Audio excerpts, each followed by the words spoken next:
வணக்கம். எப்படி இருக்கீங்க? நல்லா இருக்கேன். எவ்வளவு சந்தோஷமா இருக்கு. எனக்கு ரொம்ப சந்தோஷமா இருக்கு. உங்களுக்கு வந்து ஃபர்ஸ்ட் ஓகே நான் நல்லா எழுதியிருக்கேன், நான் இந்த மார்க் வருவேன் அப்படின்ற ஒரு நம்பிக்கை இருந்துச்சா? நான் பாஸ் ஆயிடுவேன் எப்படியா இருந்தாலும் தெரியும். ஓகே. இருந்துமே நான் பாஸ் ஆயிடுவேன் அப்படின்றதோட நான் எக்ஸாம் டைம்ஸ்ல நான் படிக்கவே இல்லை. எனக்கு படிக்கவே டைம் இல்லை. ஏன்னா மயான கொள்ளை திருவிழா இருந்தது. நடுவில் ஒரு டெத் ஆயிடுச்சு. அதனால எனக்கு படிக்கிறதுக்கு டைமே இல்லை. இன்னுமே படிச்சு பாஸ் பண்ணிருந்தேன்னா பெரிய விஷயம் தான். எனக்கு பெரிய விஷயம். ஸ்கூல் முடிச்சிட்டு வந்து என்னெல்லாம் பண்ணுவீங்க? லைக் படிக்கிற விஷயத்துல வீட்டில் படிக்கலாம்னு நினைக்கும் போது தான் எல்லாம் கடை வசூலை முடிச்சுட்டு வீட்டுக்கு வருவாங்க. நாங்கள் ஒரு 7-8 பேர் வீட்டில் தங்கியிருப்போம். கடை வசூலை முடிச்சுட்டு வீட்டுக்கு வருவாங்க. வீட்டுக்கு வந்தோடனே எல்லாம் பேசுவாங்க, சிரிப்பாங்க, விளையாடுவாங்க, டிவி போட்டு பார்த்துட்டு இருப்பாங்க. நான் டிவி ஆஃப் பண்ணுங்க படிக்கணும்னு சொன்னாலும் டிவி ஆஃப் பண்ண மாட்டேன். ஆஃப் பண்ணாமல் நீ என்ன எப்போ பார்த்தாலும் படிச்சுட்டே இருக்கிற, எங்களுக்கு டிவி பார்க்கணும், நாங்களும் வெளில தானே போயிட்டு வருவோம் அப்படின்னு சொல்லி என்னை படிக்கவே விட மாட்டாங்க. அப்படியே எனக்கும் படிக்கணும், இன்னைக்கு படித்தே தீரணும் அப்படின்ற தாட்டோட காலைல 4 மணிக்கு எழுந்துச்சி கிச்சன் உள்ள போய் படித்து முடிச்சுட்டு காலைல எழுந்துச்சி ஸ்கூல் கிளம்பி. நம்ம வந்துட்டு ஒரு ஒரு பெண் தான் அப்படின்ற ஒரு ஸ்டேஜ் வந்து எந்த ஒரு வயசுல வந்துச்சு? 3rd ஸ்டாண்டர்ட் படிக்கும்போது நான் அப்படி உணர்ந்து 9th ஸ்டாண்டர்ட் வரைக்கும் எப்படியோ கண்ட்ரோல் பண்ணி பாயாகவே இருந்தேன். எப்படி கண்ட்ரோல் பண்ணீங்க? யாருமே வீட்டில் இல்லாத டைமில் வீட்டை தாப்பால் போட்டு கேட்டை பூட்டிட்டு உள்ளே வந்து நான் பண்ணுறது சேட்டையெல்லாம் பண்ணிவிட்டு திருப்பி யாராவது கதவு தட்டினாங்கன்னா பயத்தோட போய் கதவு திறந்து நார்மலாக இருக்கிற மாதிரி வெளில காமிச்சிருக்கு. வேற என்ன பண்ண முடியும்? எல்லாருமே என்னை திட்டுவாங்க, நீ என்ன பொண்ணு மாதிரி பண்ணிட்டு இருக்க, இதெல்லாம் நீ பண்ணுறதா சரி கிடையாது, நீ ஒரு பையன் மாதிரி நடந்துக்கோ அப்படின்னு. என்னால் மாற்றிக்கவே முடியல. எனக்கு பேய் பிடிச்சிருக்கு. யார் அப்படி சொன்னது? எங்கள் அம்மாவும் அப்பாவும் பேய் பிடிச்சிருக்கு எங்கள் சொந்தக்காரங்களாம் அப்படி சொல்லி கோயிலுக்கு கூப்பிட்டு போனாங்க. எனக்கு சூனியம் வச்சுருக்காங்க, மந்திரம் வச்சுருக்காங்கன்னு கோயிலுக்கு கூப்பிட்டு போய் எடுத்தாங்க. அப்புறம் ஹார்மோன் டாக்டர் சஜஷன் பண்ணி டேப்லெட் வாங்கி கொடுத்தாங்க. அதெல்லாம் சாப்பிட்டுமே நான் சரியானேன். அப்புறம் விட்டாங்க. 9th ஸ்டாண்டர்ட் மேலே என்னால் கண்ட்ரோல் பண்ண முடியாமல் வெளில வந்துட்டேன். வீட்டை விட்டு வெளில வந்து எந்த ஒரு சூழ்நிலையில வீட்டை விட்டு வெளில வந்தீங்க? எங்கள் அப்பா நான் ஒரு திருநங்கை வீட்டுக்கு போயிருந்தேன், அங்கே பார்த்துட்டாரு. அப்படியா? ஆமாம். நான் எதனால அந்த எந்த மோட்டிவ்ல போனீங்க அங்க? நான் எப்பயும் நம்ம அங்கே தான் இருக்கணும், அவங்க கூட இருந்தால் ஜாலியாக இருக்கும்ன்ட்டு அவங்க வீட்டுக்கு வந்தேன். ஸ்கூலை முடிச்சுட்டு ஈவினிங் தான் அங்கே போயிட்டு வீட்டுக்கு போகலான்னு போனேன். நான் அவங்க வீட்டுக்கு போயிருந்தப்போ எங்கள் அப்பா அந்த சைடு வந்து என்னை பார்த்துட்டாரு. வீட்டுக்கு போனோடனே செம்ம அடி அடிச்சு காதையாக அறுத்துட்டாரு. என்னை பின்னாடி பேசுகிறாங்க, என்ன இப்படி இருக்கான் உன் பையன், அப்படி இருக்கான் உன் பையன், என்ன அசிங்கமாக பேசுகிறாங்க, என்னால் வெளியே தலை காட்ட முடியலன்ற வெறுப்பெல்லாம் யார் மேலே காட்டுறதுன்னு தெரியாமல் என்னையே அடிச்சுட்டு அறுத்துட்ட பிறகு நான் வீட்டை விட்டு வெளில வந்துட்டேன். ஒரு நாள் தான் வீட்டை விட்டு வெளில வந்தேன். மறுநாளே அக்செப்ட் பண்ணிக்கிட்டாங்க. அப்படியா? டக்குன்னு ஒத்துக்கிட்டாங்க. ஆமாம், நீ எப்படி இருந்தாலும் பரவாயில்ல, வீட்லேயே வந்து இருந்துக்கோ அப்படின்ட்டு.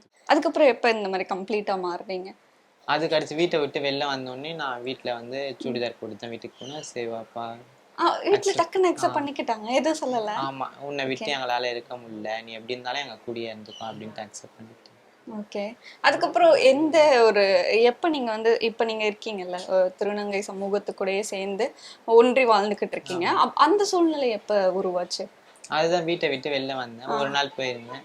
அப்படியே போயிட்டு வர நான் இங்கேயே ஸ்டே பண்ணிட்டேன் எங்கள் ஆயா வீட்லேயே. ஓகே. அம்மா எதுவும் சொல்லலை நீங்க வரணும் இங்க தான் இருக்கணும் அப்படின்னு சொன்னாங்க. இருந்துமே நான் எங்கள் ஆயா கூட இருக்கிறது தான் எனக்கு ஜாலியாக இருக்கு. யார் அவங்க ஐயான்றவங்க? சாம்பவி அம்மான்றவங்க தான் எங்கள் பாட்டி. அவங்கள எப்படி தெரியும்? அந்த வீட்டுக்கு போனதுனாலதான் தெரியும். நான் பள்ளிக்கரணையில் இருக்கும்போது அங்கே திருநங்கைகள், இவங்களுக்கு தெரிஞ்ச திருநங்கை பள்ளிக்கரணையில் இருக்காங்க. அவங்க வந்து என்னை கூப்பிட்டு வந்து இவங்க தான் எங்கள் மாமின்னாங்க. உனக்கு ஆயா அப்படின்னு சொன்னாங்க. எனக்கு தெரிஞ்சுக்கிட்டு அப்பையிலேருந்து எங்கள் ஆயாவை தெரியும். எனக்கு பிடிக்கும் ரொம்ப எங்கள் ஆயா. நீ படி, யாருமே என்கிட்ட கேட்காத ஒன்று நீ கேட்டிருக்கேன், எனக்கு ரொம்ப சந்தோஷம். கண்டிப்பாக உன்னை ஸ்கூலில் சேர்த்து விட்டேன்.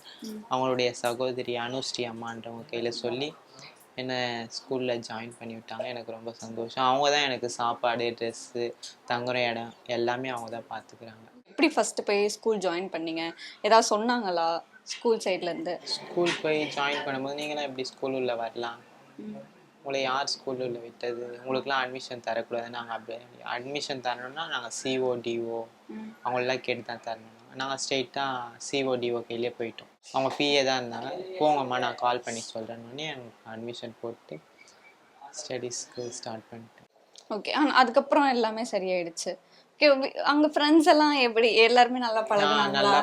எல்லாருமே என்னை திருநங்கை அப்படின்ற ஒரு இது இல்லாமல் என்னை பொண்ணாக பார்த்துக்கிட்டாங்க, நல்லாவே பார்த்து. நீங்க எப்போ ஃபர்ஸ்ட் நிவேதாவை பார்த்தீங்க? எங்க பார்த்தீங்க? நிவேதாவை ஒரு என்னுடைய மருமகளுடைய கோவில் திருவிழால பார்த்தேன். அங்கேருந்து பழக்கம், என்னுடைய மருமகள் கோயில் திருவிழாலேருந்து பழக்கம். அங்கேருந்து பார்த்து நான் அங்கேருந்து அவளை. அப்போ அவங்களுக்கு என்ன வயசு? அப்போ அவள் ஒரு 9th ஸ்டாண்டர்ட் டிஸ்கண்டினியூ பண்ண ஸ்டேஜில் பார்த்தேன் நான். ஓகே, வந்திருந்தாங்க, நீங்க பார்த்து பேசி இது பண்ணிட்டீங்க. நான் படித்த நேரத்தில் திருநங்கை என்ற பேர் கூட கிடையாது. அப்போ நம்மளை கை தூக்கி மேலே விடுறதுக்கான சூழ்நிலையும் கிடையாது. இப்போ திருநங்கைகள் மக்களுக்கான புரிதல் நிறைய கிடைச்சிருக்கு. பெரும்பாலும் மக்கள் ஏற்றுக்கப்பட்ட சூழ்நிலை வந்ததுக்கு அப்புறமா நம்மளும் சக மனிதர்கள் போல நம்மளுடைய அடுத்த கட்ட நகர்வை நகர்த்தணும். பாலியல் தொழிலோ கடைக்கேட்டலோ அந்த மாதிரியான விஷயத்துலேருந்து நம்மளும் கொஞ்சம் கொஞ்சம் நம்மளை மாற்றிக்கிட்டு வந்தால் நல்லா இருக்கும் அப்படின்றதுக்கான ஒரு முதல் கட்டமான ஒரு நகர்வு தான் நிவேதா. நம்ம வீட்டுக்கு வர எல்லா டிரான்ஸ்ஜெண்டரையும் நம்ம கேட்குற ஒரு கேள்வி, இதுக்கு முன்னாடி என்ன பண்ணிட்டு இருந்து இதுக்கப்புறம் என்ன பண்ண போகிற, உன் ஃபேமிலியோட பேக்ரவுண்ட் என்ன, எந்த சூழ்நிலைக்காக நீ வீட்டை விட்டு வெளியே வந்த, இந்த மாதிரியான நிறைய விஷயம். ஒரு ஹாஸ்டலில் போனால் எப்படி ரெஸ்யூம் கலெக்ட் பண்ணுவாங்களோ அந்த மாதிரி நாங்கள் நிறைய விஷயம் கலெக்ட் பண்ணி தான் எங்கள் வீட்டுக்குள்ளே அடாப்ட் பண்ணிப்போம். அந்த விஷயத்தில் நிவேதா வந்து சக திருநங்கைகள் மாறி இல்லாமல் ஒரு வித்தியாசமான ஒரு பதில் சொன்னான். எனக்கு படிக்கணும்னு ஆசை, நான் வீட்லேயும் என்னால் படிக்க முடியல, 9வது நின்றுட்டேன், ஸ்கூலில் நிறைய பிரச்சனை, அதுக்கப்புறம் திருநங்கையை கன்வெர்ட் ஆகிட்டு இந்த ஒரு வருஷமாக வீட்டில் நிறைய பிரச்சனை ஆகிட்டுருக்கு, நான் படித்தா நல்லா இருப்பேன் அப்படின்ட்டு. அவளுக்கான அடையாளங்களும் அந்த அவளுக்கான ஒரு திருநங்கை நல வாரிய கார்டு, அப்புறம் கெசட்டில் நேம் சேஞ்ச் பண்ணணும், இவ்வளோ விஷயமும் பண்ணான்னா அவள் திருநங்கைகளுக்கான மாற்றுப்பாலின அறுவை சிகிச்சை பண்ணால் மட்டும்தான் ஒரு கேர்ள்ஸ் ஹையர் செகண்டரி ஸ்கூலில் சேர்க்க முடியும். இல்லைன்னா அதுக்கப்புறம் இல்லைன்னா திருப்பி நம்ம கோயட்டில் தான் சேர்க்கணும். கோயட்டில் என்ன வேணால் உடலளவில் ஆனாவும் உள்ளத்தளவில் ஒரு பெண்ணாவும் ஒரு ஸ்கூல் போக முடியாது. ட்வேட்டெல்லாம் நிவேதாவை மாற்றி அந்த ஸ்கூல் சேர்க்கறதுக்குள்ள அவளுக்கு 3 வருஷ படிப்பு வீணாக போச்சு. ஓகே, நீங்க ஸ்கூல் சேர்க்கறதுக்கே 3 வருஷம் ஆச்சு. அவ்வளோ ஸ்ட்ரகிள். இவ திருப்பி கண்டினியூ பண்ணுவாளா, சேர்த்தா படிப்பாளா, படிக்க மாட்டாளா, அங்கே இருக்கிற சக மாணவர்களுடைய சூழ்நிலை எப்படி இருக்கும், டீச்சர்ஸ் இவ்வளோ எப்படி கைட் பண்ணுவாங்க, போகும்போது அப்ளிகேஷன் இல்லைன்னு சொன்னாங்களே இதுக்கப்புறம் எப்படி பார்த்துப்பாங்க, இந்த மாதிரியான விஷயமெல்லாம் நம்ம பார்த்து இது பண்ணி சேர்த்ததுக்கான என்னென்னா 9th இருக்கும்போது வேறு சிலபஸ் 3 இயர்ஸ் முடிஞ்சிருச்சு. அவள் நடுவில் டிஸ்கண்டினியூ பண்ணிட்டு 3 இயர்ஸ் முடிஞ்சிருச்சு. அந்த 3 இயர்ஸும் அவளுக்கு எந்த விதமான கல்விக்கான ஒரு வாசனை கூட கிடையாது. அப்போ 10th போகும்போது போர்டு எக்ஸாம், அவள் உள்ளே போகும்போதே போர்டு எக்ஸாம், அப்போ வேறு syllabus, 11th board exam, 12th board exam. இவன் 3 வருஷம் படிப்பை விட்டுட்டு திருப்பி கண்டினியூ பண்ண இந்த 3 வருஷமும் போர்டு எக்ஸாம். ஸ்கூலில் நிறைய சொல்லிக் கொடுப்பாங்கன்னு வச்சுக்கோங்களேன். வீட்டுக்கு வந்து அவள் புக்கை வச்சு படிக்கணும். அவள் படிக்கும்போது அவளுக்குள்ள ஒரு டவுட் வரும். அவள் பியோ சயின்ஸ் குரூப் எடுத்து படித்தா, அதில் ஒரு டவுட் வரும். அதை சொல்லி கொடுக்கறதுக்கான வழி எங்களுக்கு கிடையாது. ஏன்னா நான் படிக்கும்போது இருந்த சூழ்நிலை வேற, இப்போ அவள் கேட்குற கேள்விக்கான சூழ்நிலை எனக்கு தெரியாது. எந்த டியூஷன் சென்டரில் நாங்கள் சேர்க்கலை.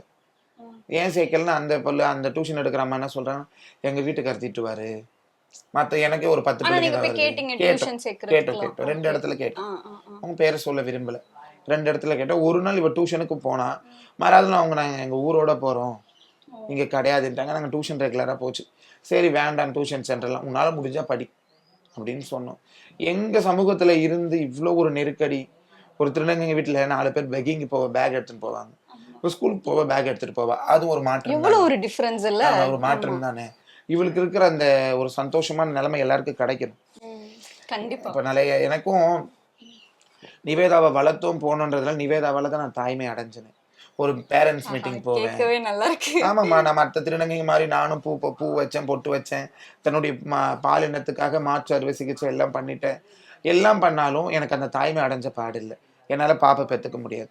அந்த மாதிரி சூழ்நிலை நிவேதா ஸ்கூலில் பேரண்ட்ஸ் மீட்டிங் வைக்கும்போது எல்லா அப்பா அம்மா இருப்பாங்க, நானும் போவேன். நிவேதோட அம்மா வாங்க ப்ரோக்ரஸ் ரிப்போர்ட்டில் சைன் பண்ணுவாங்க, நான் போய் சைன் பண்ணிட்டு வருவேன்.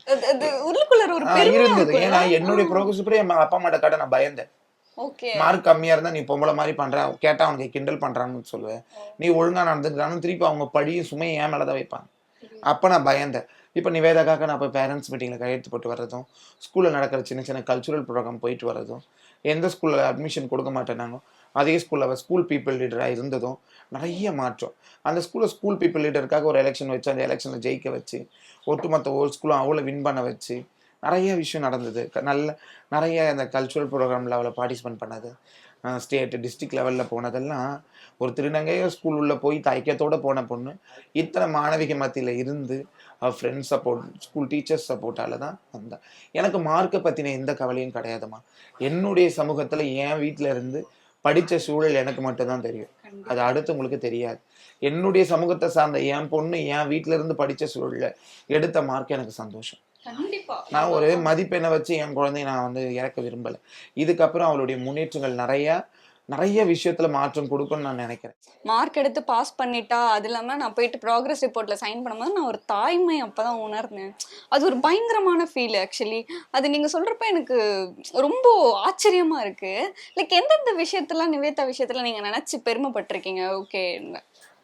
நான் ஸ்கூல் போறேன்னு சொல்லும்போது எங்க வீட்டில் இருக்கிற மற்ற பிள்ளைங்கலாம் சிரிச்சாங்க. மற்றவங்களாம் ஆமாம் போச்சுன்னா 2 நாள்ல ரிட்டர்ன் வந்துடும். அதே தயக்கம் என் மனசுக்குள்ள இருந்துச்சு. என் குழந்தைகிட்ட அதை சொல்ல முடியாது. நானே கொண்டு போய் விட நானே அந்த விஷயத்த சொல்ல முடியாது. சரி போய் தான் பார்க்கட்டுமே. அங்க போய் இத்தனை பேர் பேசின வாய்க்கு ஒரு ஜிப்பு போட்டா. கண்டினியூ ஸ்கூல் போக ஆரம்பிச்சுட்டான். அவள் யூனிஃபார்ம் போட்டுட்டு வெளியே வரும்போது தலைவாரி விடுறதுக்கு ஆள் இருக்காது. பக்கத்து வீட்டு பொண்ணு தான் வந்து அவளுக்கு தலைவாரி விடுவாள். அங்கே ரோஜா பக்கத்தில் ஒரு 4-5 பொண்ணு இப்போ பொம்பளை பிள்ளைங்க இருக்கிறாங்க. அவளுங்கெல்லாம் வந்து தலைவாரி விடுவாங்க. அப்போ அந்த பசங்களும் காலையில் ரெடி ஆகி விடுவாளுங்க. சரி அதில் பரவாயில்ல, அவளுக்கு ஒரு ஆள் கிடச்சிட்டாங்க. அப்புறம் கண்டினியூ பண்ணிகிட்டே இருந்தான் ஸ்கூல் டைம். ஸ்கூலுக்கு போகாத ஒரு நாள் இருந்தால் அவளுக்கு கொஞ்சம் போர் அடிக்கிற மாதிரி இருக்கும். இன்னைக்கு லீவு போடாண்டினா இல்லை பசங்களாம் எனக்காக வெயிட் பண்ணிட்டு இருப்பாங்க. சரி ஓகே. அப்புறம் ஒரு 1 வீக் 2 வீக்ஸ் எல்லாம் கழிச்சதுக்கு அப்புறமா அந்த தெருவில் இவளை தாண்டி சில பல்ல கிளாஸ் பிள்ளைங்க போவாங்களே, அவங்க வந்து ஆன்டி நீ வேதா இல்லையா கொஞ்சம் சீக்கிரம் அனுப்புங்க வெயிட் பண்ணி இவளை கூட்டு போனாங்க. அப்ப நான் கூட்டு போய் விட வேண்டிய வேலையும் இல்லை. அவளுங்க பார்த்துக்கிட்டாங்க. திருப்பி வரும்போது கும்பலா வருவாங்க, இவளை விட்டுட்டு போவாளுங்க. இவ எப்படி என்ன பாட்டின்னு கூப்பிடறாலும் அதே மற்ற பிள்ளைங்களும் என்ன பாட்டின்னு கூப்பிடுவாங்க. எந்த விஷயத்துலயுமே இவளை தள்ளி அந்த பிள்ளைங்க பார்த்ததில்லை. ஒரு சக தோழியாவும் சக மாணவியானவும் பார்த்தாங்க. எனக்கு வந்து எனக்குன்னு ஒரு துணை கிடையாது, நான் பாத்துக்கிறதே என் அம்மா அப்பா மட்டும்தான். ஏன் நீங்க வந்து உங்களுக்குன்னு ஒரு வாழ்க்கையை அமைச்சுக்கல? அதாவது ஆரம்பத்துல நான் என்னை பெண்ணா உணரும் போது மத்தவங்க எல்லாம் என்ன வாடா போடலாம் சொல்லும் போது ஒருத்த மட்டும் என்ன அம்முன்னு கூட்டான். அம்முன்னு கூட்டான். அம்மேன்னு கூட்டான். சரி நானும் அந்த வயசு இல்லையா, நானும் பேசிட்டேன் போட்டேன் வந்தேன் எல்லாம் இருந்துச்சு. கடைசியில நிறைய ப்ராப்ளமால அதுல இருந்து நான் வெளியே வந்துட்டேன். அதுக்கப்புறம் எதுவுமே கிடையாது. அதுக்கப்புறம் நிறைய விஷயம் நான் ஆன்மீகத்துக்குள்ள வந்துட்டேன். அப்படி போயிட்டு இருக்கிறதுனால கிடையாது. 17 வருஷத்துக்கு முன்னாடி தான் வீட்டை விட்டு வெளியே வந்தேன். அந்த டைம்ல என் தம்பி தான் என்னை அடிச்சு வெளியே அமிச்சிட்டான். நானும் என் தம்பியும் சண்டை போட்டுக்கிட்டோம். நீ இவன் இப்படி எல்லாம் இவனை இப்படி சொல்றாங்க, இவன் வீட்டுக்குள்ள வந்து படுத்துன்னு கிடக்குறான். அப்போ என் தம்பி ரொம்ப சின்ன பையன், நான் கொஞ்சம் மெச்சூர்டா இருப்பேன். நான் அந்த மாதிரி பேசிட்டான். அன்னைக்கு எங்க அம்மா சொன்னாங்க, அவனாவது ஒரு ஆம்பளையா இருக்கட்டும்னா நீ யாரா சண்டை போட்டு இருக்கிறான். அந்த வார்த்தை எனக்கு பெருசா தெரிஞ்சது. அன்னைக்கு வீட்டை விட்டு வெளியே போனேன். நான் இன்னி வரைக்கும் ஒரு ராத்திரி கூட எங்க வீட்டுல தங்கினதில்லை. காலையில போவேன், மதியம் போவேன், சாயங்காலம் போவேன், ஈவினிங் எல்லா டைமும் போவேன், ஃபங்க்ஷன்லாம் போய் இருப்பேன், எல்லாம் செய்வேன். தூங்க மாட்டேன். என் மனசுல ஒரு அம்மா கூட படுத்து தூங்கணும்ன்ற ஒரு ஆசை இருக்கும். அம்மா மடியில போய் படுத்து இருக்கிறேன். ஆனா அந்த வீட்டுல நான் தலை வச்சு தூங்கினது கிடையாது. எப்படி ஒரு 15 வருஷம் கிட்ட ஆயிடுச்சு. அந்த ஒரு ஏக்கம் இருக்கா இன்னமும்? எனக்கு வெளியே வந்ததுக்கான அந்த ஞாபகங்கள் தான் இருக்கு. அதனாலேயே அது ரொம்ப கொல்லுது, முடியல அங்க போய் படுக்கிறதுக்கு. அதனால எனக்கு அது என் தம்பி இப்படி பண்ணிட்டானே அப்படி பண்ணிட்டானேன்றனால எங்க வீட்டுல போய் படுக்க மாட்டேன். எங்க அக்கா வீட்டுக்கு போவேன். என் தங்கச்சி கல்யாணத்தை எடுத்து நடத்தினாதான், எங்க வீட்டுல ஃபங்க்ஷன் எது நடந்தாலும் எடுத்து நடத்துறதுனா எல்லாமே நீங்க தான் எல்லாம் பண்ணுவேன். கரெக்டா அந்த 11 o'clock வீட்டுக்கு வந்துருவேன். அங்க தங்க மாட்டேன். இப்ப கடைசியா மக்களுக்கு என்ன சொல்லணும்னு நினைக்கிறீங்க? இப்ப இவ மார்க் எடுத்து எல்லா மீடியா, சிஎம், பள்ளி கல்வித்துறை அமைச்சர், ஒரு அரசு சம்பந்தப்பட்ட உயர் அதிகாரி எல்லாரையும் பார்த்தோம். நடிகர்கள், திரையுலகில் இருக்கிற எல்லாரையும் பார்த்தோம். எல்லாருமே வாழ்த்துக்கள் சொன்னாங்க. இதுல ஒரு சிலர் என்ன பண்றாங்க, இந்த யூடியூப் சேனல்ல பார்த்துட்டு கீழே போடுறாங்க கமெண்ட்ல 280 சம்திங் ஏதோ எடுத்த இந்த மார்க் எடுத்த குழந்தை இப்படிலாம் கொண்டாடணுமா, இப்படிலாம் பாராட்டணுமா, இதெல்லாம் உங்களுக்கு ஓவரா இல்லையான்னு நிறைய பேக் கமெண்ட் போடுறாங்க. அதுல 100 மெசேஜ் வந்து பாசிட்டிவா இருக்கு, இந்த 2 மெசேஜ் நெகட்டிவா இருக்கு. அந்த நெகட்டிவான மெசேஜ் வந்து தயவு செஞ்சு போடாதீங்க. என்னுடைய சமுதாயத்துல, என்னுடைய சூழ்நிலையில, என்னுடைய சக திருநங்கைகள் மத்தியில படிச்சு அவ பாஸ் பண்ணது எனக்கு பெரிய விஷயம். நாங்க யாரையும் கொண்டாடுங்கன்னு சொல்லல, எங்களுடைய பெருமையை நாங்க வெளியே சொல்றோம். அப்பா அம்மா இல்லாம, படிப்பறிவு எனக்கும் இல்லாம, படிப்பறிவு இருந்தாலும் அவளுக்கு சொல்லிக் கொடுக்க ஆள் இல்லாம, இவ்வளோ ஒரு பேர் மத்தியில படிக்க இடம் இல்லை, தூங்க இடம் இல்லை, பொருளாதாரத்துல பின்தங்கி இருக்கிறோம். அத்தனை பிள்ளைங்க நடுவுல போய் படிக்கணும். 3 வருஷம் டிஸ்கண்டினியூ பண்ணிட்டான். புது சிலபஸை போய் படிக்கிறான். அவ போன உடனே 3மே பப்ளிக் எக்ஸாம், இவ்வளவும் அட்டன் பண்ணிட்டான். இந்த மார்க்கை வச்சு நம்ம ஏதாவது ஒரு நெகட்டிவ் கமெண்ட் கொடுத்துட்டோன்னா திருப்பி மேற்படி அவளுக்கு போறதுக்கு ஒரு சோர்ந்து போயிடுவாங்க. வாழ்த்த முடியலையே தட்டி விட்டு போயிட்டே இருங்க. வாழ்த்துறதுக்கு அநேக சமூக ஊடகங்கள் இருக்கு, ஒரு நல்ல மனம் படைச்சவங்க இருக்கிறாங்க, கல்வி அறிவு இருக்கிறவங்களுக்கு இவ படிச்ச சூழல்ல வெற்றி பெற்றதுக்கு காரணங்கள் தெரியும். தயவு செஞ்சு நெகட்டிவ் மெசேஜ் எதுவும் வேண்டாம். இவ்வளோ தூரம் இதை வெளியே கொண்டு வந்த ஒரே ஒரு காரணம் என்ன, நிவேதாவை பெருமைப்படுத்துறதுக்கோ நிவேதாவோட பேரை மீடியால கொண்டு வர்றதுக்கோ கிடையாது.